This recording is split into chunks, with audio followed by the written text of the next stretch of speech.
মুহররম এবং আমাদের করণীয় কি। আমরা মুহররম মাসে অতিবাহিত করছি। তো মুহররম মাসের কিছু আমল আছে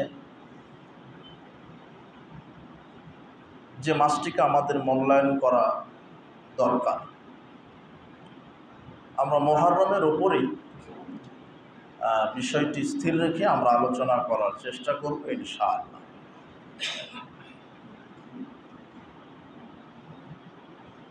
মুহররম মাস আরবি মাসের কততম মাস? প্রথম মাস। একে তো এটা আরবি মাসের প্রথম মাস এবং এটি 12টি মাসের মধ্যে একটি সম্মানিত মাস। আল্লাহ সুবহানাহু ওয়া তাআলা বলছেন, ইন্না ইদ্দাতাশ শুহুরি ইনদাল্লাহি 12 শাহরান ফি কিতাবিল্লাহ। আল্লাহর নিকটে গণনার দিক থেকে আরবি মাস 12টি। এ কথা আল্লাহ নিজে বলছেন। ইয়াওমা খালাকাস সামাওয়াতি ওয়াল আরদ, যেদিন আল্লাহ আসমান জমিন সৃষ্টি করেছেন সেদিন থেকে আল্লাহ 12টি মাস মানুষের জন্য নির্ধারিত করে দিয়েছেন। মিনহা আরবাআতুন হুরুম, এর মধ্যে আল্লাহ নিজে বলছেন 4টি মাস সম্মানিত, মর্যাদামণ্ডিত। 4টি মাস হারাম মাস। সেই 4টি মাস কি? রাসূল সাল্লাল্লাহু আলাইহি ওয়াসাল্লাম বলছেন, জিলকদ, জিলহজ, মুহররম, আর 5 মাস বিরতি দেওয়ার পর আরেকটি মাস রজব। এই 4টি মাস সম্মানিত। আল্লাহ সুবহানাহু ওয়া তাআলা বলছেন, এই 4টি মাস তোমরা কি করবে না? ফালা তাজলিমু ফীহিন্না আনফুসাকুম, তোমরা পরস্পর জুলুম অত্যাচার করো না, পাপের কাজ করো না, সীমালঙ্ঘন করো না, নাফরমানিমূলক কাজ করো না। তাহলে 4টি মাস হারাম, জিলকদ, জিলহজ, মুহররম, রজব। তো মুহররম একটি হারাম মাস। তো মুহররম মাসে আমরা যেটা করব সেটা যাবতীয় পাপাচারমূলক, অন্যায়, অশ্লীলতা, জুলুম অত্যাচার এগুলি থেকে বেঁচে থাকবো। হানাহানি, মারামারি এগুলি থেকে আমাদেরকে বিরত থাকতে হবে, যেহেতু এটা হারাম মাস। তো তাহলে কথা এরকম হলো নাকি যে 4টি মাস এগুলি থেকে বিরত থাকবো আর বাকি 8টি মাস এগুলি পাপ করবো, এরকম বুঝলেন নাকি? আল্লাহ সুবহানাহু ওয়া তাআলার প্রত্যেকটা নেয়ামত মানুষকে কিছু শিক্ষা দেয়। আল্লাহ এই 12টি মাসের মধ্যে 4টি মাস হারাম ঘোষণা করে বোঝাতে চাচ্ছেন যে 4টি মাসে যেমন জুলুম অত্যাচার, পাপাচার কাজ করা তোমাদের জন্য অনুচিত, ঠিক এই 4টি মাস তোমাদেরকে শিক্ষা দিবে যে আগামী 8টি মাসও তোমরা এইভাবে পাপাচারমূলক কাজ থেকে যেন বিরত থাকতে পারো, এই জন্য আমি আল্লাহ এই বিধানটা তোমাদের জন্য দিয়ে দিয়েছি। এটা শিক্ষা দিচ্ছে। রজব মাস না, এই মাসে আমরা জুলুম অত্যাচার করতে পারি না। মুহররম মাস, জুলুম অত্যাচার করতে পারি না, গীবত, পরনিন্দা, যৌনাচার করতে পারি না, মানুষের হক নষ্ট করতে পারি না, মানুষের জমি জায়গা আত্মসাৎ করতে পারি না, মানুষকে হেয় তুচ্ছ প্রতিপন্ন মনে করতে পারি না, মানুষের কাছে প্রভাব বিস্তার করতে পারি না, পরস্পর হানাহানি, মারামারি, রক্তপাত ঘটাতে পারি না। শুধু কি 4 মাস? এই 4 মাস বলছেন, তবে আল্লাহ শিক্ষা দিচ্ছেন আমাদেরকে 4 মাস যেমন হারাম, সামনে পিছনের আরো 8 মাস, টোটালি 12 মাস তোমাদের জন্য পাপ কাজ করা কি জায়েজ, কি হারাম। ফালা তাজলিমু ফীহিন্না আনফুসাকুম, এই মাসগুলিতে তোমরা জুলুম অত্যাচার করতে পারবে না। আর সবচাইতে বড় জুলুম কি? শিরক। সবচাইতে বড় জুলুম কি? শিরক। ইন্নাশ শিরকা লাযুলমুন আযীম। আল্লাহর নাফরমানিমূলক কাজ হয়, আল্লাহর তাওহীদকে নষ্ট করা, এরকম কাজ কোনোদিন করবেন না। তাহলে মুহররম মাস সম্মানিত মাস। এই মাসে আমাদের করণীয় কি, বর্জনীয় কি? এই মাসে আমাদের করণীয় এই যে জুলুম অত্যাচার, পাপাচার থেকে বেঁচে থাকা, এটা এক। আর 2 নম্বর করণীয় সিয়াম পালন করা মুহররমের 10 তারিখ। আয়েশা রাদিয়াল্লাহু তাআলা আনহা তিনি বলছেন, কানা ইয়াউম আশুরা তাসুমু কুরাইশুন ফিল জাহেলিয়া। এই যে আশুরার সিয়ামটা জাহেলি যুগে কুরাইশরাও রাখত। আশুরা যেটা 10 তারিখ, যেটাকে বলা হয় আশুরা, আশুরা মানেই 10ম, আশুরায়ে মুহররম, মুহররমের 10 তারিখ। এই 10 তারিখে জাহেলি যুগে কুরাইশরাও কি পালন করত? সিয়াম পালন করত। ওয়াকানা রাসূলুল্লাহ সাল্লাল্লাহু আলাইহি ওয়াসাল্লাম ইয়াসুমুহু, রাসূল সাল্লাল্লাহু আলাইহি ওয়াসাল্লাম তিনিও সিয়াম রাখতেন। ফালাম্মা কাদিমাল মদিনা, কিন্তু যখন তিনি মদিনায় চলে গেলেন, সামাহু, মদিনাতেও তিনি সিয়াম রাখলেন। ওয়ামারা বিসিয়ামিহি, মানুষদেরকেও সিয়াম রাখার নির্দেশ দিলেন। ফালাম্মা ফরিদা রমাদান, যখন দ্বিতীয় হিজরিতে রমাদানের সিয়াম ফরজ হয়ে গেল, তখন তিনি জনগণকে বললেন, মান শা সামাহু মান শা তারাকাহু, এখন এটা ঐচ্ছিক করে দিলাম, এখন তোমাদের যার ইচ্ছে সে 10 মুহররমের সিয়াম রাখতে পারো, যার ইচ্ছা ছেড়ে দিতে পারো। হাদিস বুখারী মুসলিম। আমরা ধারাবাহিকভাবে কয়েকটি হাদিস ইবারত করে আমরা যেটা বুঝি সেটার উপরে অটল থাকতে হবে।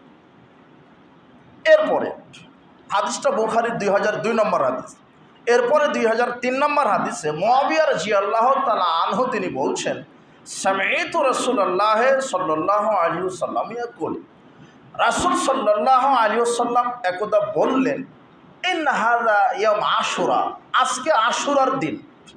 রাসূল সাল্লাল্লাহু আলাইহি ওয়াসাল্লাম জনগণকে বললেন, হে জনগণ, আজকে আশুরার দিন।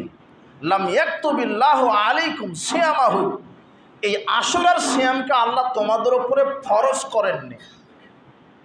কাজেই ওয়ানা সায়েম, তবে আমি সিয়াম রেখেছি।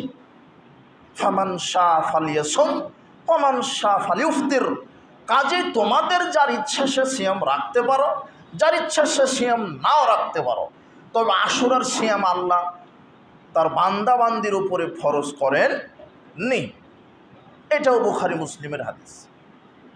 আচ্ছা, আব্দুল্লাহ ইবনে আব্বাস রাদিয়াল্লাহু তাআলা আনহু তিনি বলছেন, হিনা সামা রাসূলুল্লাহ সাল্লাল্লাহু আলাইহি ওয়াসাল্লাম ইয়াউম আশুরা, রাসূল সাল্লাল্লাহু আলাইহি ওয়াসাল্লাম যখন আশুরার দিন সিয়াম রাখলেন, একে তো জুমার দিনে আপনি বসেছেন, জুমার দিনে এদিক ওদিক করা যাবে না, কাউকে বলা যাবে না আপনি সংশোধন হন, তাহলে আপনার নেকি নষ্ট হয়ে যাবে।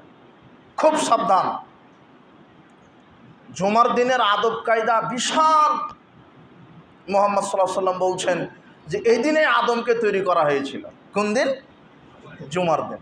এই দিনেই তার মৃত্যু হয়েছে, এই দিন তাকে জান্নাতে প্রবেশ করানো হয়েছে, এই দিন তাকে জান্নাত থেকে বের করে দেওয়া হয়েছে, এই দিন তাকে দুনিয়াতে নামিয়ে দেওয়া হয়েছে, এই দিন তার পাপ আল্লাহ ক্ষমা করেছেন।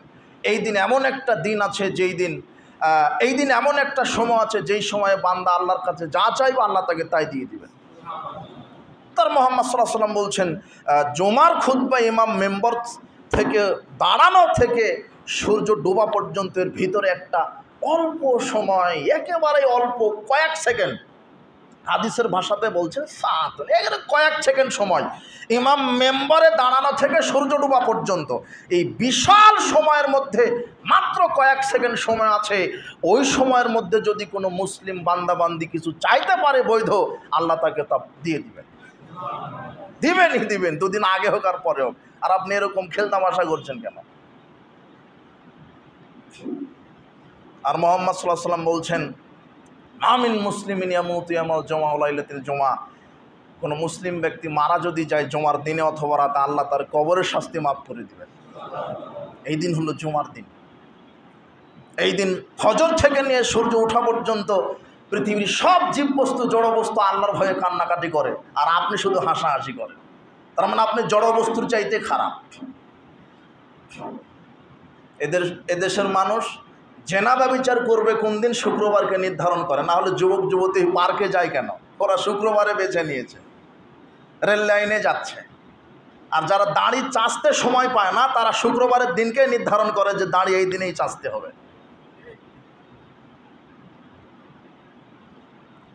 শুক্রবারের দিনকে, জুমার দিনকে মূল্যায়ন করেন।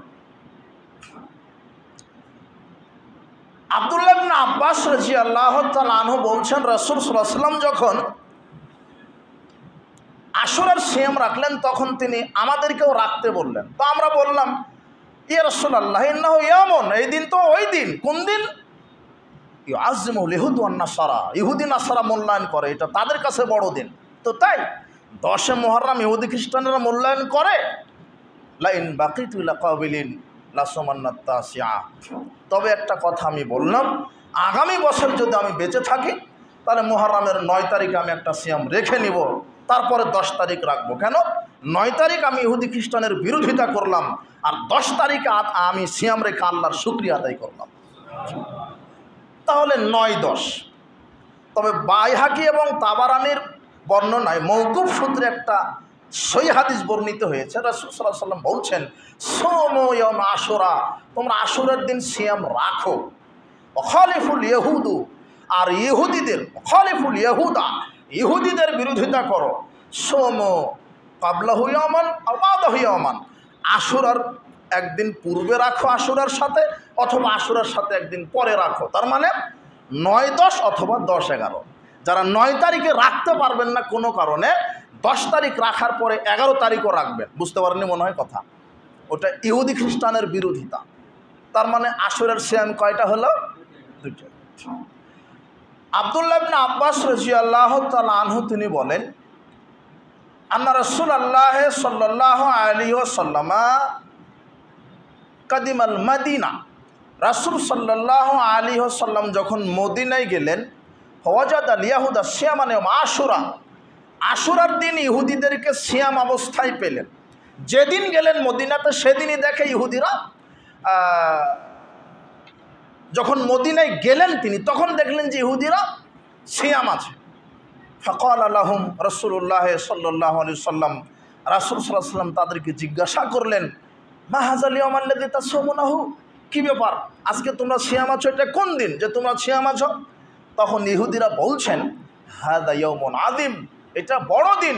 আনজাল্লাহু মূসা ওয়া কওমাহু ওয়া গাররাকা ফিরআউনা কওমাহু, এই দিন আল্লাহ মূসাকে বাঁচিয়েছিলেন, তার কওমকে বাঁচিয়েছিলেন ফেরাউনের কবল থেকে, আর ফেরাউন তার জাতিকে ডুবে মেরেছিলেন। ফাসামাহু মূসা শুকরান, আল্লাহ যে মূসাকে ফেরাউনের কবল থেকে বাঁচিয়েছিলেন এই জন্য মূসা আল্লাহর শুকরিয়া স্বরূপ একটা সিয়াম রেখেছিলেন, এটা 10 মুহররম। আমরাও এই 10 মুহররম তার শুকরিয়া স্বরূপ সিয়াম রাখি। তখন মুহাম্মদ সাল্লাল্লাহু আলাইহি ওয়াসাল্লাম বলছেন, এটা তো আমরাই বেশি হকদার। ফানাহনু হাক্কু আওলা বিমূসা মিনকুম, মুহাম্মদ সাল্লাল্লাহু আলাইহি ওয়াসাল্লাম বলছেন তোমাদের চাইতে আমরাই বেশি হকদার। ফাসামাহু ওয়া আমারা বিসিয়ামিহি, তখন রাসূল সাল্লাল্লাহু আলাইহি ওয়াসাল্লাম সিয়াম রাখলেন আর সিয়াম রাখার নির্দেশ দিলেন। হাদিস সব মুসলিমের। তাহলে মোটামুটি 4-5টা হাদিস প্রতীয়মান হয়। কি হয়? যে আশুরার যে সিয়াম আমরা রাখছি, এটা কেন রাখছি, কোন নিয়তে? আশুরা 10 মুহররম আল্লাহ সুবহানাহু ওয়া তাআলা ফেরাউনের কবল থেকে মুক্তি দিয়েছিলেন কাকে? মূসা এবং তার জাতিকে, তার গোত্রকে, তার কওমকে। এই শুকরিয়া স্বরূপ মূসা আলাইহিস সালাম সিয়াম রেখেছিলেন। তাই উম্মতে মুহাম্মাদীকে আল্লাহ রাসূল সাল্লাল্লাহু আলাইহি ওয়াসাল্লাম সিয়াম রাখতে বলেছেন। এই হাদিস থেকে প্রমাণিত হয়। আর কি প্রমাণিত হয়? এই 10 মুহররমের সিয়াম শুধু মুহাম্মদ সাল্লাল্লাহু আলাইহি ওয়াসাল্লামের শরীয়তে একাই ছিল না, মুহাম্মদ সাল্লাল্লাহু আলাইহি ওয়াসাল্লামের পূর্বে আরও 2 জন নবীর শরীয়তে এই সিয়াম চালু ছিল। কোন সিয়াম? এই 10 মুহররম। 1 মূসার শরীয়তে, 2 ঈসা আলাইহিস সালামের শরীয়তে। বোঝা যায়নি মনে হয়? আমরা যে 10 মুহররমের সিয়াম রাখি এর সাথে মুহাম্মদ সাল্লাল্লাহু আলাইহি ওয়াসাল্লামের শরীয়তেরও কোনো সম্পর্ক নাই। এখন আপনি উল্টা বুঝলেন নাকি? হ্যাঁ, মুহাম্মদ সাল্লাল্লাহু আলাইহি ওয়াসাল্লাম রাখতে বলেছেন, অনুমোদন দিয়েছেন, তাই আমরা রাখি। বুঝেননি কথা? 10 মুহররমের সিয়াম রাখা এটা কার শরীয়ত? মূসা আলাইহিস সালামের শরীয়ত। আমাদের জন্য এটা শরীয়ত করে দিয়েছেন কে? মুহাম্মদ সাল্লাল্লাহু আলাইহি ওয়াসাল্লাম। তাই আমাদের জন্য রাখতে হবে। তো আসলে এই সিয়ামটা কোন নবী থেকে এসেছে? এই কথাটার প্রভাব আপনাকে একটু পরে বোঝাবো। কেননা আমাদের দেশে অধিকাংশ সুন্নি শিয়া যাই বলেন 10 মুহররমের সিয়াম রাখে হুসাইনের শাহাদাতের নিয়তে। যেখানে মোহাম্মদের সাথে এই সিয়ামের কোনো সম্পর্ক নাই। না, বোঝা গেল না মনে হয়। শাহাদাতে হুসাইন বহু দূরের কথা, এই সিয়াম কার সাথে সম্পর্ক না? মুহাম্মদ সাল্লাল্লাহু আলাইহি ওয়াসাল্লামের সাথে সম্পর্ক না। এটা কার শরীয়ত? কিন্তু আমাদের জন্য শরীয়ত হয়ে গেছে কার অনুমোদনে? মুহাম্মদ সাল্লাল্লাহু আলাইহি ওয়াসাল্লামের অনুমোদনে। বুঝেছেন এবার? হুসাইনের শাহাদাত তো বহু দূরের কথা। আরেকটি কথা, দ্বিতীয় হিজরির রমাদানের সিয়াম ফরজ হওয়ার পূর্ব পর্যন্ত এই সিয়াম নিয়মিত পালন করতেন। দ্বিতীয় হিজরিতে যখন রমাদানের সিয়াম ফরজ হলো, তখন এটা জাতির জন্য, উম্মতের জন্য ঐচ্ছিক করে দিয়েছেন। করলে নেকি আছে, না করলে পাপ হবে না, এটা ঐচ্ছিক। এরপরে এই সিয়ামের ফজিলত দেখেন, করবেন না মানে বিরাট ফজিলত। আবু কাতাদা রাদিয়াল্লাহু তাআলা আনহু তিনি বলছেন, রাসূল সাল্লাল্লাহু আলাইহি ওয়াসাল্লাম বলেছেন, সিয়ামু ইয়ামে আশুরা, আশুরার সিয়াম, 10 মুহররমের সিয়াম, আহতাসিবু আলাল্লাহি আইয়ুকাফিরাস সানাতাল্লাতী ক্বাবলাহু, আমি মুহাম্মদ সাল্লাল্লাহু আলাইহি ওয়াসাল্লাম এটা আশা রাখি, কেউ যদি রাখে তাহলে তার বিগত 1 বছরের সব পাপ আল্লাহ ক্ষমা করে দেবেন। আশুরার সিয়ামের ফজিলত, তাহলে এটা রাখেন।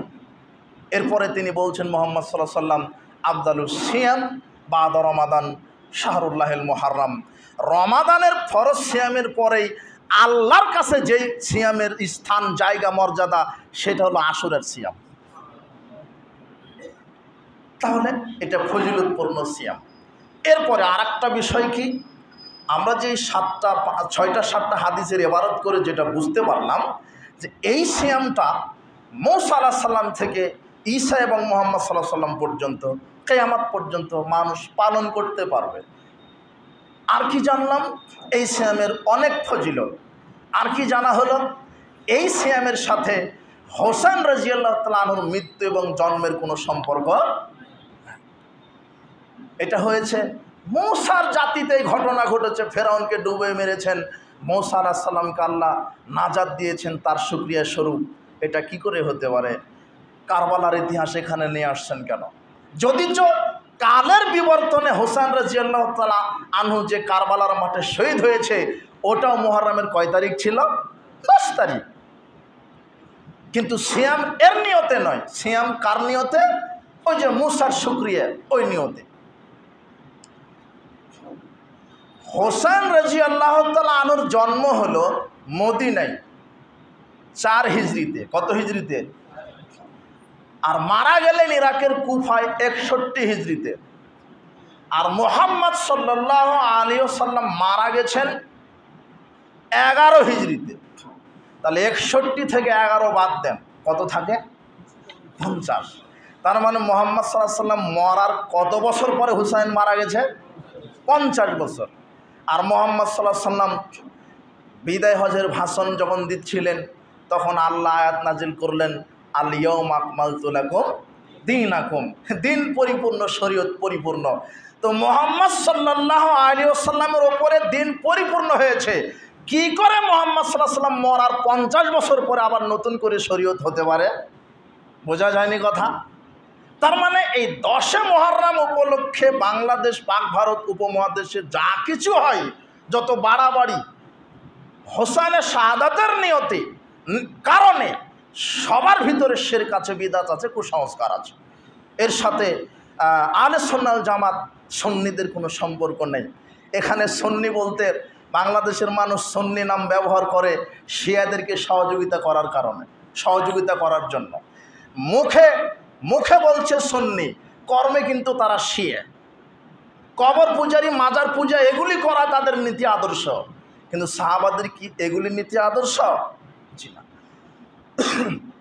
কথাগুলো অস্পষ্ট থেকে যাচ্ছে, তবে সামনে আমরা বিষয়টি স্পষ্ট করার চেষ্টা করব ইনশাআল্লাহ। তাহলে 10 মুহররম, তাহলে 10 মুহররমে আমরা, মানে মুহররমে আমাদের মূল করণীয় আমল 2টা। বলেন তো কয়টা? 2টা। এক, যাবতীয় জুলুম অত্যাচার থেকে বেঁচে থাকতে হবে, এটাও একটা কি আমল। আমরা মনে করি যে সুবহানাল্লাহ বললাম, এটা একটা আমল। খারাপ কাজ থেকে বিরত থাকাও যে একটা আমল, এটা কিন্তু জানা নাই। সাহাবীগণ বলছেন, আল্লাহর নবী আপনি যে বললেন যে প্রত্যেককে দান করতে হবে, তো কারো যদি টাকা না থাকে, তো মোহাম্মদ সাল্লাল্লাহু বলছেন ইয়ামাল বিয়াদিহি, তুমি নিজ হাতে কাজ করো, এটা সাদ্দাকো, এরপরে দান করো। তাহলে কাজ করেও দান করতে হবে। এবার তাও যদি কাজের ক্ষমতা যদি না থাকে, আমার কাজ করার ক্ষমতা নাই, তখন তিনি বলছেন যে ভালো কাজের আদেশ দাও। ভালো কাজের আদেশও যদি দিতে না পারি, তো মন্দ কাজের নিষেধ করো। মন্দ কাজের নিষেধও যদি না করতে পারি, তখন মুহাম্মদ সাল্লাল্লাহু আলাইহি ওয়াসাল্লাম বলছেন অন্তত তুমি পাপ কাজ থেকে বিরত থাকো, তাহলে আল্লাহ রাস্তায় দান করার নেকি তুমি পাবে। তাহলে শুধু ভালো কাজ করাটাই শুধু নেকির কাজ নয়, খারাপ কাজ থেকে বিরত থাকাও এটাও একটা কি নেকির কাজ, আমল। তাহলে জুলুম অত্যাচার থেকে আমরা বিরত থাকবো এই মাস, এবং এই মাসের শিক্ষা নিয়ে আমরা 12 মাসেই জুলুম অত্যাচার থেকে বিরত থাকবো। আল্লাহ তুমি আমাদেরকে তৌফিক দান করো, আল্লাহ। এটা 1 নম্বর আমল। 2, সিয়াম পালন করা। মুহররমের দ্বিতীয় আমল কি? সিয়াম। 9 এবং 10 অথবা 10 এবং 11। কোন নিয়তে? মূসা আলাইহিস সালামের শুকরিয়ার নিয়তে। বুঝেননি কথা? শাহাদাতে হোসানের নিয়তে যদি রাখেন, তাহলে এটা শরীয়ত হলো না, ওটা বিদআত হলো। আর বিদআত করলে নেকির বদলে কি হয়? পাপ। বিদআত হচ্ছে ভ্রষ্টতা, ভ্রান্ত। শয়তান মানুষকে জাহান্নামে নিয়ে যাওয়ার জন্য অনেক বেদাতে আমল চালু করে রেখেছে। আর আপনার ঈমানকে নষ্ট করার জন্য আপনার অন্তরে কুফর, মুনাফিকি, শিরক, তাগুত ঢুকিয়ে দিয়েছে। খুব সাবধান, হিসাব করে সামনে পা বাড়াবেন। শয়তান আমাদের ঘোর শত্রু, চিরশত্রু। সবচাইতে বড় শত্রুকে শয়তান। আপনার ঈমানকে নষ্ট করবে, আপনার আমলকে নষ্ট করবে। বলছিলাম যে আশুরার এই দুটো আমল মনে রেখে আল্লাহ আমাদেরকে এই দুটো আমল করার তৌফিক দান করুন, আল্লাহ। এখন আসেন যে আশুরা সম্পর্কে আমাদের দেশে কি কুসংস্কার আছে, কি বেদাত হয়, কি শিরক হয়, এর থেকে করণীয় বর্জনীয় কি আমরা একটু আলোকপাত করার চেষ্টা করি। মূলত আমাদের দেশে আশুরা এই মাসটি আগমন করে শোকের মাস হিসেবে। এটা শোকের মাস ধারণাই করা হয়, মনেই করা হয়। মিডিয়ায়, অফিস আদালতে, কল কারখানায়, পত্র পত্রিকা, স্কুল কলেজ বিশ্ববিদ্যালয় সব জায়গাতে এটাই বোঝানো হয় যে আশুরা মানে কারবালার মর্মান্তিক ঘটনা, আশুরা মানে এটা শোক প্রকাশ করতে হবে। এই জন্য উপমহাদেশের শিয়া সুন্নি সবাই মিলে অগণিত শিরক এবং বেদাত কুসংস্কারে লিপ্ত হয়ে যায়। সরকারিভাবে, বেসরকারিভাবে এই দিনটি ছুটির ঘোষণা করা হয়। এই দিনে এই আশুরা উপলক্ষে বিভিন্ন অনুষ্ঠান পালন করা হয়। লক্ষ কোটি কোটি টাকা এই আশুরা উপলক্ষে ব্যয় করা হয়। রাস্তাঘাট রং বেরং সাজানো হয়, তাজিয়া মিছিল বাহির করা হয়। হোসেন রাদিয়াল্লাহু তাআলা আনহুর ভুয়া কবরকে তৈরি করে মাতম করে, বুক চাপড়ায়, গায়ে শরীরে আঘাত করে, মিছিল করে, তাজিয়া মিছিল করে বেড়ায়, হাই হোসেন করে মাতম করে। চোখে পড়ে না? ভুয়া কবর তৈরি করেছে, সব শিয়াদের চক্রান্ত। অথচ মুহাম্মদ সাল্লাল্লাহু আলাইহি ওয়াসাল্লাম বলছেন, মান যারা কবরান বিলা মাকবুরিন, যে ব্যক্তি ভুয়া লাশ ছাড়াই কোনো কবরকে জিয়ারত করবে, ফাকান্নামা বাদা সানাম, সে যেন মূর্তি পূজা করল। মুহাম্মদ সাল্লাল্লাহু আলাইহি ওয়াসাল্লাম বলছেন যে ভুয়া কবর যে জিয়ারত করবে, কবর জিয়ারত করা দোষের নয়। বাপের কবরে যান, গিয়ে আল্লাহকে বলেন আল্লাহ আমার বাপকে ক্ষমা করো, এটাই জিয়ারত। জিয়ারত করলে হয় কি, মৃত ব্যক্তি কিছু দোয়ায় উপকৃত হয়, আর নিজের ভয় ভীতি আসে, মৃত্যু স্মরণ হয়, জাহান্নামের শাস্তির কথা স্মরণ হয়, এটা জিয়ারত। তো জিয়ারত করার সমস্যা নেই। সেটা যদি আসল কবর হয়, তো আপনি ভুয়া কবর তৈরি করে মাতম করছেন। অথচ মুহাম্মদ সাল্লাল্লাহু আলাইহি ওয়াসাল্লাম বলছেন কেউ যদি লাশ ছাড়াই ভুয়া কবরকে জিয়ারত করে, সে কি পূজা করল? মূর্তি পূজা করল। এই দিনে কত শিরক বিদআত কুসংস্কারে জড়িত হয় মানুষ। লাঠি তীর বল্লম নিয়ে ওই যে কারবালার যুদ্ধের মহড়া দেয়। এদেরকে বোঝানো হয়েছে আশুরা মানে কারবালার ইতিহাস। অথচ প্রকৃত সত্যটা কি? আশুরা মানে কি? মূসা আলাইহিস সালামকে আল্লাহ বাঁচিয়ে দিয়েছিলেন সেই ইতিহাস। আমরা কারবালার ইতিহাসকে অস্বীকার করছি না, এটা ঘটেছে। আহলে সুন্নাহ ওয়াল জামাতের যারা মুহাদ্দিস আলেম, যারা সাধারণ মানুষ, সবারই অন্তর বিগলিত হয়, ব্যথিত হয়। আমরা দুঃখ প্রকাশ করি, এটা সন্দেহ নাই। কিন্তু আশুরা মুহররম উপলক্ষে যে বাড়াবাড়ি শাহাদাতে হুসাইনের নামে, কারবালার নামে যা কিছু করা হচ্ছে সব শরীয়ত বিরোধী, কোরআন সুন্নাহ সাহাবাদের এগুলি এর সাথে কোনো সম্পর্ক নাই, এটা আমি বোঝাতে চাচ্ছি। কত শিরক বিদআত কুসংস্কার সমাজে চালু আছে এই কারবালার ঘটনাকে কেন্দ্র করে। হোসেন রাদিয়াল্লাহু আনহুর কোলে শিশু তীর লেগে মারা গেল, পানির অভাবে মারা গেল, এই ইতিহাস নিয়ে এসে আপনি আশ্চর্য হবেন। এই 10 মুহররম এত বাড়াবাড়ি এই দেশের মানুষ, পাক ভারত উপমহাদেশের মানুষ করে যে হোসাইনের নামে কেক রুটি বানিয়ে এটা বরকতের পিঠা বানায়, বেশি দামে বিক্রি করে, ওটা খেলেই বরকত হবে, অথচ বরকতের মালিককে। হোসাইনের নামে মোরগটা পুকুরে ছেড়ে দেওয়া হয়, আর ওই মোরগ যে ধরতে পারবে সেই বরকত ধরতে পারলো, এই জন্য যুবক যুবতী ল্যাংটা হয়ে পুকুরে হরি খেলে, নাউজুবিল্লাহি মিন জালিক। কি দেখবেন আপনি? সব কুসংস্কার, শিরক বিদআত আকীদা, শুধু শয়তান এগুলি তৈরি করেছে আপনার ঈমান আমলকে ধ্বংস করার জন্য। এমন কি এটা যে কত বড় শোকের মাস তাদের কাছে, এই মাসে বিবাহ শাদী দেওয়াকে তারা হারাম মনে করে। বাচ্চা যদি কান্না করতে করতে মারাও যায় তাহলে দুধ দেওয়াকে হারাম মনে করে। কেন? ওই যে হুসাইনের কোলে ছোট্ট শিশুটা তীর লেগে মারা গেছে, পানির অভাবে মারা গেছে, এমনকি এই দিনে অনেকে পানি পান করাও হারাম মনে করে। কত বাড়াবাড়ি। আর আয়েশা রাদিয়াল্লাহু তাআলা আনহাকে শিয়াদের একটা ইমাম বাড়া আছে, সেখানে একটা বকরি বেঁধে রাখে, তারা বকরি বেঁধে রেখে লাঠি দিয়ে তাকে পিটাই। ওই বকরিটা হলো কে? আয়েশা। তাদেরকে জিজ্ঞাসা করা হয় কেন? তো আয়েশার কুটুম পরামর্শেই মুহাম্মদ সাল্লাল্লাহু আলাইহি সাল্লামের পরে খলিফা হয়েছেন আবু বকর, অথচ খলিফা হতেন আলী রাদিয়াল্লাহু আনহু। যদি আয়েশা রাদিয়াল্লাহু তাআলা আনহু কুপরামর্শ না দিতেন তাহলে আলী খলিফা হতেন, কিন্তু তার কুপরামর্শে খলিফা হয়েছেন কে? আবু বকর। এ দেখেন শিয়াদের সংকীর্ণ মনোভাব। আর শিয়াদের আচরণই ইসলাম নিয়ে কটূক্তি করা, ইসলামের উপরে মিথ্যা আরোপ করা, সাহাবীদেরকে গালি দেওয়া। তাইমা ইবনে তাইমিয়া বলছেন, আরাফিজাতু আগলাবুন নাস, ইসলামের উপরে যত মিথ্যা আরোপ করেছে ইহুদি খ্রিস্টান যত জাতি আছে সব জাতির চেয়ে ইসলাম নিয়ে সবচেয়ে বেশি খেলতামাশা মিথ্যারোপ ছড়িয়েছে এই রাফেজি শিয়ারা। শিয়ারা যত মিথ্যারোপ করেছে এর চাইতে বেশি মিথ্যারোপ কেউ করেনি। কেন? শিয়ারা মাত্র 5 জন সাহাবীকে বাদ দিয়ে যত সাহাবী আছে সব সাহাবীকে কাফের মনে করে। আবু বকর কাফের, উসমান কাফের, আলী, উমর ইবনুল খাত্তাব তিনি কাফের, যত আছে ফাতেমা, হাসান, হুসাইন, আলী, এই কয়েকজন ব্যতীত সব সাহাবীকে শিয়ারা কি মনে করে? কাফের। তাদের কুকুরের নাম রাখে আবু বকর।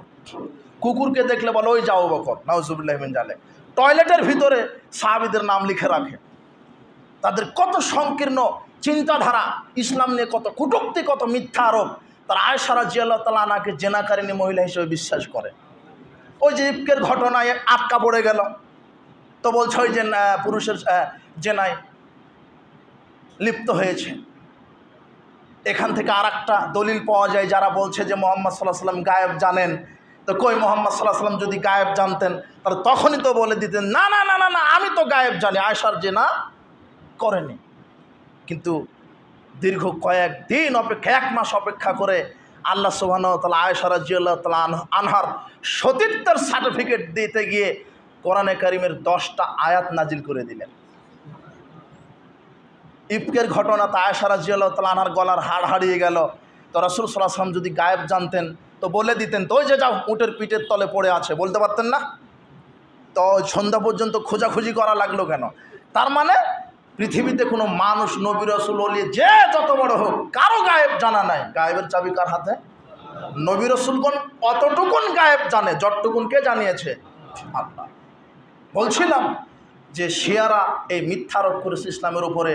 তারা আজও এই ইরানের এই রাফেজি শিয়ারা, আহা, এই কয়েকদিন আগে ইরানের কে মারা গেল? প্রেসিডেন্ট। এই মারা যাওয়াতে ঘটনা আরো স্পষ্ট হয়েছে কত শিয়া প্রীতি বাংলাদেশে বাস করে। আল্লাহ ধরিয়ে দিয়েছে, তা না? আপনি মহব্বত করেন ইরানকে, ইমাম খোমেনি মারা গেল, আপনি শোক দিবস পালন করেন, আপনি মুনাফিক। মান তাশাব্বাহা বিকওমিন ফাহুয়া মিনহুম।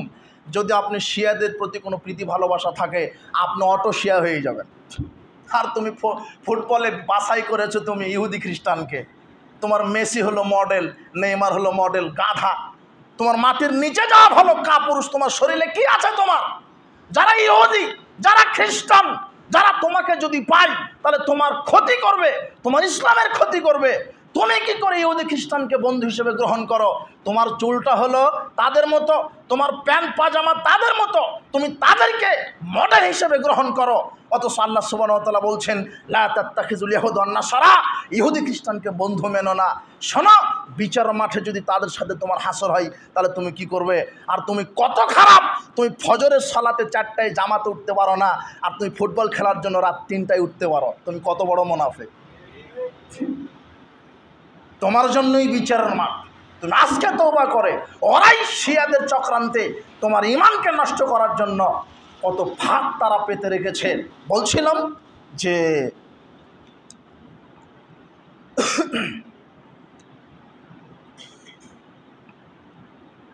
সবচাইতে ইসলামের ওপরে মিথ্যারোপ কারা করেছে? শিয়ারা। আর এটাই হলো শিয়াদের একটা চক্রান্ত। এই যে 10 মুহররমের যত শিরক বিদআত, এটা শিয়া থেকে চলে এসেছে। তার ইতিহাস একটু বলবো সময়ে। তো বলছিলাম, শিয়ারা আজও মনে করে যে বর্তমানে মুসলিমদের উপরে যে কোরআনটা আছে এটা আসল কোরআন না, এটা হলো বিকৃত কোরআন। এবং শিয়ারা মুহাম্মদকে নবী হিসেবে এখনো মানে না। তারা বলে যে জিবরাইলকে আল্লাহ বলেছিলেন সূরা আলাকের 5 আয়াত দিয়ে যে আলীর উপরে নাজিল করো, কিন্তু জিবরাইল ভুল করে মুহাম্মাদের উপরে নাজিল করেছে, তাই মুহাম্মদ ভুলে নবী হয়েছে। আসলে নবী হওয়ার যোগ্যতা মুহাম্মাদের না, নবী হওয়ার যোগ্যতা হলো আলীর। আর তুমি ওই ইরানকে ভালোবাসো, শিয়াকে মহব্বত করো। তুমি কি শিয়া ইতিহাস জানো? শিয়া কারা? সবচাইতে বড় মুনাফিক, সবচাইতে বড় গাদ্দার। ইসলামের চিরশত্রু হলো শিয়া, আর তুমি তাদের প্রতি ভালোবাসা মহব্বত দেখাও। আর একজন বলছে ইরান হলো সবচাইতে ভালো দেশ। কেন? তো ইরানে কোনো পতিতালয় নাই। বাংলাদেশে পতিতালয় আছে, আমেরিকা ব্রিটেনে পতিতালয় আছে, তো ইরান এত ভালো দেশ, ওটা পতিতালয় নাই। আমি বলি ভাই, ইতিহাস তো তোমার জানা নাই। ইরান টোটালি ক্রান্তি হলো একটা পতিতালয়। কেন? ইরানের শিয়াদের মোতা বিবাহ জায়েজ। মোতা বিবাহ বুঝেন? ঠিকা বিবাহ, সাময়িক বিবাহ। আপনি চলে গেছেন চট্টগ্রাম 10 দিনের সফরে, ওখানে গিয়ে একটা নারীকে বিবাহ করতে পারবেন 10 দিনের জন্য। যখন চলে আসবেন তালাক দিয়ে চলে আসবেন, এটা হলো মোতা বিবাহ। তো যেই দেশে এই সার্টিফিকেট আছে সেই দেশে আলাদা পতিতালয়ের প্রয়োজন আছে? বুঝতে পারোনি তুমি? টোটাল দেশটাই পতিতালয়। শিয়া প্রীতি তোমার অন্তর থেকে কবর দিতে হবে। আল্লাহ তুমি আমাদেরকে সঠিক বুঝদান করো, আল্লাহ। আর ইহুদি খ্রিস্টানকে বন্ধু হিসেবে গ্রহণ করতে পারবা না। বলছিলাম যে শিয়াদের আর একটা আকীদা কি? এরা হলো সাহাবীদেরকে গালি দেয়। রাসূল সাল্লাল্লাহু আলাইহি সাল্লাম বলছেন লা তাসুব্বু আসহাবি, তোমরা আমার সাহাবীদেরকে গালি দিও না। ওই যে আবু বকর, ওমর, উসমানকে গালি দেয়। সব সাহাবীকে তারা কাফের মনে করে, কুকুরের নাম রাখে। আবু বকর, ওমর, টয়লেটের মধ্যে তাদের নাম, এইভাবে বিদ্বেষ পোষণ করে, তাদেরকে গালি দেয়। মুহাম্মদ সাল্লাল্লাহু আলাইহি ওয়াসাল্লাম বলছেন তোমরা আমার সাহাবীদেরকে গালি দিও না। সাহাবীদের মর্যাদা তোমরা জানো? ফালাউ আন্না আহাদুকুম আনফাকা মিসলা উহুদিন দাওয়ান। মুহাম্মদ সাল্লাল্লাহু আলাইহি ওয়াসাল্লাম বলছেন শোনো, সারা পৃথিবীর সব মানুষ তোমাদের মধ্যে কেউ যদি উহুদ পাহাড় পরিমাণ স্বর্ণ দান করে, মা বালাগা মুদ্দাওয়ালা নাসিফাহু, একজন সাহাবী যদি 1 মুদ অথবা অর্ধ সিকিসা যদি গম দান করে, তোমরা একটা উহুদ পাহাড় সমপরিমাণ স্বর্ণ দিয়ে সেই নাকি কামাই করতে পারবে না। তার মানে আপনার উহুদ পাহাড় সমান স্বর্ণ দান করা আর একজন সাহাবীর 1 সিকি গমের দানা দান করা, আল্লাহর কাছে এই গমের দানার দানটাই সাহাবীদের নেকিটা আল্লাহর কাছে বেশি। সুবহানাল্লাহ। এটা সাহাবীদের মর্যাদা। আর আপনি সাহাবীদেরকে গালি দেন, তাদেরকে সমর্থন করেন, আপনার লজ্জা হওয়া উচিত। তাই তো বলি যুবক, মাটির নিচে থাকো, মাটির উপরে থাকো না। তুমি আগাছা, তুমি মুসলিম, তোমার বাপ মুসলিম, তুমি তাদেরকে সমর্থন করো কি করে? ইহুদি খ্রিস্টানকে মহব্বত করো কি করে? আল্লাহ তোমাকে সঠিক বুঝদান করুন, আল্লাহ। বলছিলাম যে শিয়া প্রীতি ছাড়তে হবে। তাদেরই সমাজে আজকে এই অগণিত শিরক বেদাতের যেই ফাঁদ তারা পেতেছে, এটা শয়তান মাধ্যমে শিয়াদের চক্রান্ত। ইতিহাস অনেক লম্বা। খারেজিদের উত্থান হলো, ওমরকে হত্যা করা হলো, উসমানকে হত্যা করা হলো, আলীকে হত্যা করা হলো। আলীর হত্যাকাণ্ড আপনাকে বলতে চাচ্ছিলাম, যদি তো সময়ের অসঙ্গতি, সময় সংকীর্ণ, তবে আপনাকে একটা কথা বলি যে আশুরা সম্পর্কে যত শিরক বেদাত চালু হয়েছে সব শিয়াদেরই চক্রান্ত। কেন ইসলামকে নিয়ে সবচেয়ে বেশি মিথ্যারোপ করেছে কারা? শিয়ারা। এরপর 352 হিজরিতে 10 মুহররম, কত হিজরি? এই যে কারবালার ইতিহাসকে নিয়ে 10 মুহররমের যে শিরক বেদাত, এটা চালু করেছে 352 হিজরির পূর্বে এটা ছিল না, 352 হিজরির পরে আব্বাসীয় খলিফা মতি বিন মুক্তাদির তার শাসন আমলে আহমদ বিন বুইয়া দাইলামি, এই লোকটা মইজুদ্দৌলা, ওরফে তার নাম মইজুদ্দৌলা অনেকে বলেছেন, এই লোকটা 352 হিজরিতে এই 10 মুহররম এই শিরক বিদআত এগুলি চালু করে। স্কুল কলেজ বন্ধ করে দেয়, কলকারখানা বন্ধ করার ঘোষণা দেয়, রাস্তাঘাটে মাতম করতে বলে, মহিলাদেরকে ডেকে এনে বলে তোমরা বুকের কাপড় ছেড়ো, তোমরা বুক চাপড়াও, মুখে আঘাত করো, মাতম করো। অথচ মুহাম্মদ সাল্লাল্লাহু আলাইহি ওয়াসাল্লাম বলছেন লাইসা মিন্না মান দারাবাল খুদুদা ওয়া শাক্কাল দুয়ুবা ওয়া দাআ বিল জাহিলিয়া, ওই ব্যক্তি আমার উম্মত নয়, আমার অন্তর্ভুক্ত নয়। কে? যে ব্যক্তি মুখে আঘাত করে, বুক চাপড়ায়, কাপড় ছেড়ে মাতম করে জাহেলি যুগের মতো, সে আমার উম্মত নয়। আপনি দেখেননি যে 10 মুহররম এই কর্মকাণ্ড হয়? নিজের শরীরের অত্যাচার, রং ছিটিয়ে বলে রক্তাক্ত হয়েছে, সব এগুলি হচ্ছে ভ্রান্ত অবৈধ হুসাইন প্রীতি। এগুলি আসলে হুসাইন প্রীতি না, এগুলো অবৈধ ভ্রান্ত ধোঁকা। মানুষ এগুলিকে বিশ্বাস করছে। কত যে শিরক কুসংস্কার বেদাতে পরিপূর্ণ হয়ে 10 মুহররম, আপনি কিভাবে আপনাকে বুঝাই? বলছিলাম এগুলি শিরক বেদাত থেকে বেঁচে থাকতে হবে। আর আরেকটি কথা, আসলে মানুষ মৌলিক সত্য থেকে অনেক দূরে। কোরআনে কারীম আল্লাহ সুবহানাহু ওয়া তাআলা বহু জায়গায় বলেছেন ওয়ালাকিন্না আকসারান নাস লা ইয়ালামুন, অধিকাংশ মানুষই জানে না, অধিকাংশ মানুষই অশিক্ষিত। এখন আপনি বলছেন, কি বলছেন আপনি? আমার এলাকায় তো 100% শিক্ষিত মানুষ, তাই না? অথচ আল্লাহ বলছেন যে অধিকাংশ মানুষই কি? মূর্খ। আর মুহাম্মদ সাল্লাল্লাহু আলাইহি ওয়াসাল্লাম বলছেন কিয়ামতের আলামত কি? বিদ্যা উঠে যাবে আর মূর্খতা কি হবে? বেশি হবে, বর্ষণ হবে। আর আপনি বলছেন আমাদের সময় এসে, আমরা যখন ইন্টারমিডিয়েট পরীক্ষা দিয়েছি, ম্যাট্রিক, তখন ম্যাট্রিক পরীক্ষা দিয়েছি, পাশের হার ছিল 12%, 17%, তাই না? আর এখন ফেল করাই কঠিন, ফেল করাই কি কঠিন। সবাই পাস, সবাই এমবিবিএস ডাক্তার, প্রায় সবাই এখন বিশেষ ক্যাডার, ঘরে ঘরে ডাক্তার, ঘরে ঘরে মাস্টার্স পাস, কিন্তু সবাই অশিক্ষিত। দাড়িটা চাচা, প্যান্ট টাকনুর নিচে, পকেটে সিগারেট, গাঁজা, বুঝেননি কথা? আর যেই বেটি যত শিক্ষিতা, ও তদন্ত করলে দেখা যাবে তত বেশি ল্যাংটা। আর যে যত বেশি শিক্ষিত যুবক, ও তত বেশি গাঁজাখোর। আপনার ভ্যান চালক, বারবার বলা আছে, ভ্যান চালকটা কষ্ট করে টাকা উপার্জন করে ও একটা বিড়ি কিনে খায়, আখিস বিড়ি, নাসির বিড়ি। আর আপনার এই গাইবান্ধা, গোবিন্দগঞ্জ, এটা রংপুর, এই এলাকার যুবক যারা যত শিক্ষিত দেখবেন, ও তো মাস্টার্স পাস, ও বলছে আমি ঢাকা বিশ্ববিদ্যালয় থেকে এসেছি, আমি বিড়ি খাবো কেন, আমি ব্যঞ্জন খাবো, সুইচ খাবো। বুঝেননি কথা? তার মানে যার শিক্ষার গতি যত, তার গাঁজাখুরির গতিও তত বেশি। যেই বেটি যত শিক্ষিতা, সে তত ল্যাংটাও। বলছে আমি এত বড় শিক্ষিতা নারী, আমি কেন বোরখা পরে থাকবো? আমার এত সুন্দর সাদা চামড়া, আমি যদি বোরখা পরে থাকি তো দেখবে কি, আমি হলো জনগণের সম্পদ। বুঝতে পারেননি কথা? তো এগুলি শিক্ষা নয়, এলে শিক্ষা নামের কুশিক্ষা। শিক্ষা দুই ধরনের। মুহাম্মদ সাল্লাল্লাহু আলাইহি ওয়াসাল্লাম বলছেন, সারা জীবন আল্লাহর কাছে প্রার্থনা করেছেন, আল্লাহুম্মা ইন্নী আউযু বিকা মিন ইলমিন লা ইয়ানফাউ, প্রতিপালক ওই শিক্ষাবিদ্যা থেকে আশ্রয় চাচ্ছি যা মানুষের উপকার করে না। তা আপনার ছেলেকে বিশেষ ক্যাডার তৈরি করে কি করলেন? ও তো জানাজার দোয়াই শিখতে পারেনি, ও তো সূরা ফাতিহা শিখে না। ওকে এখন যদি এক বদনা পানিতে বলা হয় বেটা অজু করো, ও 3 ডিগ্রি নিয়ে ফেল করবে, অজু করতে পারবে না। হলো বিশেষ ক্যাডার। কি শিখালেন আপনি? বিদ্যা উঠে যাবে। তাহলে প্রকৃত শিক্ষা কোরআন হাদিস। তাই বলে আমি আপনাকে বিশেষ ক্যাডার হতে নিষেধ করিনি, ইংরেজিতে পড়তে নিষেধ করিনি, ডাক্তার হতে নিষেধ করিনি। আপনি ডাক্তার হবেন, আপনি বিশ্বাস করার হবেন, সর্বপ্রথম বিদ্যা কি শিখতে হবে? কোরআন আর হাদিস। মনে থাকবে না মনে হয়? আচ্ছা, তাহলে কোন কথা থেকে আসলো? যারা জাহেলি যুগের মতো মাতম করে এরা আমার উম্মত নয়। কত শিরক বিদআত চালু হচ্ছে। তাহলে এই যে মহিলাদেরকে মাতম করতে বললেন, এই মহিজুদ্দৌলা মানে জোর করে বেদাত শিখায় দিলেন। 352 হিজরির ঘটনা। 353 হিজরিতে যখন দেখলেন আরে শুধু শিয়ারা এই 10 মুহররম পালন করে, সুন্নিদেরকেও রাষ্ট্রীয়ভাবে বাধ্য করা হলো। সুন্নি মানে এখনকার মতো ওই জিলাফিরকুর সিন্নিকুর সুন্নি না, বুঝতে পারেননি? এখন যারা মাজারে গিয়ে জিলাফি খায়, সিন্নি খায়, এই সুন্নি না।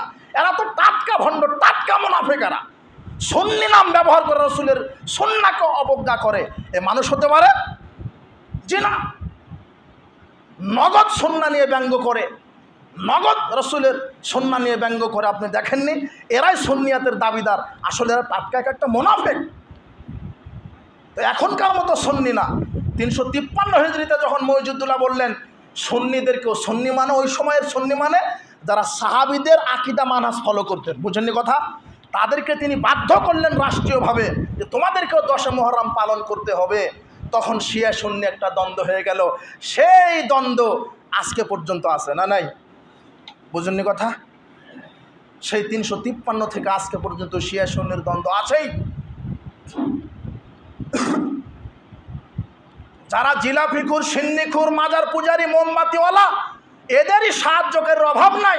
আর আপনি আজকে সুন্নাতের কথা বলেন, তাওহীদের কথা বলেন, মসজিদ থেকে বের করে দেয়, মসজিদ ভেঙে দেয়, তাই না? আরে আল্লাহ বলছেন তোমরা ইহুদি খ্রিস্টানদের, বিজাতিদের দেবতাদেরকে গালি দিও না। তোমরা যদি তাদের ছবি মূর্তি ভেঙো না, তাদের মূর্তিগুলি তোমরা ভেঙো না, তাদের গির্জায় তোমরা আক্রমণ করো না। কেন? তাদের গির্জায়, তাদের ছবি মূর্তি, তাদের দেবতাকে যদি তোমরা গালি দাও, তারাও অজ্ঞতাবশত তোমাদের রব আল্লাহকে কি দিবে? গালি দিবে। আরে যেই জায়গাতে আল্লাহ বিজাতিদের মূর্তি ভাঙতে নিষেধ করলেন, ওই আপনার কোথায় গিয়ে? গির্জায় গিয়ে। সে জায়গায় এই এক শ্রেণীর ভণ্ড প্রতারক, এরা নবীর দুশমন, ইসলামের দুশমন হয়ে আহলে সুন্নাহ ওয়াল জামাত আকীদা পোষণ করার কারণে, জোরে আমিন বলার কারণে, রাফাল আয়দান করার কারণে, পায়ের সাথে পা মিলানোর কারণে এরা মসজিদ ভেঙে দিচ্ছে। তাহলে এরা কি হিন্দু ইহুদিদের চাইতে নিকৃষ্ট না? আরে যেখানে বিজাতিদের মূর্তি ভাঙা নিষেধ, তাহলে মসজিদ ভাঙা যাবে? তাহলে এরা বিজাতিদের চাইতে কি খারাপ? আশ্চর্য কথা। মসজিদে সুদখোর নামাজ পড়ে, ঘুষখোর নামাজ পড়ে, দুর্নীতিবাজ নামাজ পড়ে, লুচ্চা নামাজ পড়ে, ধর্ষক নামাজ পড়ে, এরা বের করে দেয় না। জোরে আমিন বললে বের করে দেয়। তার মানে এরা ঘুষখোর, সুদখোরের চাইতে খারাপ। এরা সুদ খাওয়া ঠিক আছে, জোরে আমিন বললে বের করে দেয়, ঘুষখোরকে বের করে দেয় না। তার মানে বুঝতে হবে এরা নবীর কি দুশমন। এরাই সুন্নাতের অপব্যাখ্যা করছে। বর্তমানে জিলাফিখুর সুন্নিরা আপনাদের হয়ে গেছে ভাইরাস, আর আপনাদের আইডল তাদের সাথেই যোগ দিয়েছে। ও জর্দার বিরুদ্ধে ফতোয়া জিহাদ করতে পারে না, ও আমাদের আকীদা মানহাজে থুতু নিক্ষেপ করবে। বুঝেননি কথা? ও তো তাদের সাথেই যোগ দিয়েছে। মুনাফিক খাপুরুষ, ও জর্দার বিরুদ্ধে জিহাদ করতে পারেনি, ও নাকি যাবে হলো পারে কোথায় গিয়ে জিহাদ করবে? আরে তো জর্দার জিহাদ করতে পারলো না, ও আমাদের আকীদা মানহাজে থুতু দিব। ওকে বলেছে 20 বছর পড়াশোনা করতে। কত বছর? 20 বছর। তারপরে ও আহলে হাদিসের ইতিহাস জানবে, ও আকীদা মানহাজ বুঝতে পারবে। আকীদা মানহাজ কাকে বলে? বলছিলাম যে এই যে বেদাতটা চালু হয়েছে তখন থেকে এভাবে চলে আসছে। তো আসল ঘটনা, যাক জুমার খুতবা সংক্ষিপ্ত, আমরা যেই মুহররমের কারবালার যে ঘটনা, আসলে আমরা যে কি ঘটেছিল সেদিন, এই কারবালার ঘটনাটি আমাদের প্রত্যেককে সাজেশান দেবো। এখন আল বেদায়া আর নেহায়া একটা বই বের হয়েছে, বাংলাতে ট্রান্সলেট হয়েছে। অযথা এই কি বলেন 500 টাকা 100 টাকা নষ্ট করে দিচ্ছেন। যুবকদেরকে সাজেস্ট করছি আমি, বই পড়বেন আপনারা। আর কোনো যাদের আকীদা মানহাজ গোপনকারী, যারা বেদাতিদের সাথে যোগ দিয়েছে, এদের বক্তব্য শোনা থেকে বিরত থাকবেন। আমাদের সালাফ আকীদা মানহাজের আলেমদের অভাব নাই আলহামদুলিল্লাহ। ওদের মতো 1 কোটি আলেম যদি বাংলাদেশে না থাকে, ইসলামের অনুপরিমাণ ক্ষতি হবে না ইনশাআল্লাহ। আর আহলে হাদিসের একজন আলেম ধ্বংস হওয়া মানে পৃথিবী ধ্বংস, এটা মনে রাখবেন। সেই কালে ইমাম আবু দাউদ বলছে লাউলা হাযিল ইসাবা লাং দারাসাল ইসলামিয়ানি আসহাবুল হাদিস, আলে হাদিস পণ্ডিতগণ যদি পৃথিবীতে না থাকতো তাহলে মুসলিমদের এই সমাজ থেকে সঠিক ইসলামটা আগেই কবর হয়ে যেত। সঠিক ইসলামটা পাচ্ছে এই আলে হাদিসদের বিস্ফোরণ, আলে হাদিস আন্দোলনের মাধ্যমে, আলে হাদিসদের নীতি আদর্শের মাধ্যমে, যারা কোরআন সুন্নাহর বাইরে কোনো কথা বলে না। আকীদা মানহাজ দেখে আল্লাহ রাসূল নিজে বলছেন, রাসূল সাল্লাল্লাহু আলাইহি ওয়াসাল্লাম ইন্নাহা জালিল মাদিনুন, এই যে শরীয়তটা, এই ইসলামটা, এটা হলো জ্ঞান, এই জ্ঞানটাই হলো দিন, এই যে কোরআন হাদিস এটাই হলো দিন। ফানজুর আম্মান তাখুজুনা দীনাকুম, কাজেই তোমরা লক্ষ্য করো কার কাছ থেকে দিন গ্রহণ করছো, আমি কার বক্তব্য শুনছি, আমি কাকে দাওয়াত দিলাম, আমি কাকে সম্মান করলাম, আমি কার উপরে শরীয়তের দায়ভার দিয়ে দিলাম। যদি আকীদা মানহাজ ঠিক না থাকে তাহলে আপনার আমল করে কোনো কাজে আসবে না। এই জন্য যুবক ভাই আমাদের জন্য গর্বের বিষয়, যুবকের আলহামদুলিল্লাহ এখন কোরআন হাদিস বুঝতেছে, আলহামদুলিল্লাহ। যুবকদেরকে দেখলে আমি অনুপ্রাণিত হই। এই হেদায়েত সঠিকটা বুঝতে চায় না এই মুরব্বি টাইপের লোক আর কিছু মৌলবি টাইপের লোক। এই মুরব্বি যারা আবার রাগ করেন না, বুঝলেন কথা? সত্যটা গ্রহণ করতেছে কারা এখন বেশি? যুবক। ও মুরব্বিরা বলে বাপ দাদা থেকে করে আসছে, একটা পাইছে, তা না? আর আলেমেরা বলছে আকাবিরদের থেকে পেয়ে এসছে। বাপ দাদা হচ্ছে সঠিক তার দলিল নয়, সঠিক তার দলিল হচ্ছে কোরআন আর হাদিস। আসলে আমরা ইসলাম বুঝেছি হুজুরকে দিয়ে, কিন্তু আসলে আমাদের ইসলাম জানতে হবে কোরআন হাদিস দিয়ে, বুঝতে পারেননি? হুজুরকে যাচাই করবেন কোরআন হাদিস দিয়ে, কিন্তু আমরা হুজুর দিয়ে কোরআন হাদিস যাচাই করি। এই জন্য এক শ্রেণীর এই খানকা মাজার টুপিওয়ালা পাগড়িওয়ালা এই শিরকের ফ্যাক্টরি ডিলার যারা হাতে নিয়েছে, এরাই কোরআন থেকে পীর ধরার দলিল দেয়, বুঝেননি কথা? এই জন্য সাবধান, যার বক্তব্য শুনছেন দেখেন সে তার আকীদা মানহাজ ঠিক আছে নাকি। এই জন্য যুবকদেরকে বলছি, সবাইকে বলছি, ইসলামের বইপত্র পড়বেন। আল বেদা আর নেহায়া 150 পৃষ্ঠা থেকে 250 পৃষ্ঠা পর্যন্ত কোনো ব্যক্তি যদি পড়ে তাহলে কারবালার ইতিহাস সম্পর্কে তার ধারণা একেবারে সব পরিষ্কার হয়ে যাবে। আমরা এজিদকে কাফের বলি, তাই না?